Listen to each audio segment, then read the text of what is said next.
health officials say a person with measles recently traveled on Amtrak and spent time in Union Station, I should say, in D.C. before visiting an urgent care clinic. Measles is one of the most contagious viruses in the world, and as it spreads, health experts are pleading with people to get vaccinated. This morning, public health officials continuing to warn about the growing measles outbreak, with another infection now reported, this time in Washington, D.C., just as tourists descend on the city for cherry blossom season. Local officials say a person who recently traveled to the nation's capital from Minnesota became infected with measles and then traveled through several places in the city while contagious, including an Amtrak train and Union Station on March 19th, followed by an urgent care a few days later. If you are unvaccinated and you were riding in the car with someone who was infected and contagious with measles, you stand a very high chance of getting sick yourself. This latest infection adding to the rising number of measles cases nationwide. By NBC News' count, so far this year, there have been 423 confirmed cases across 19 states and D.C. Measles symptoms include a fever, runny nose, nasal congestion, and red eye, followed by a rash. A person with the virus is generally considered contagious 4 days before the rash appears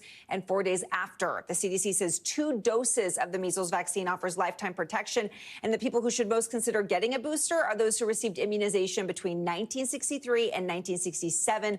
During that time, the vaccine is not considered to have been as effective.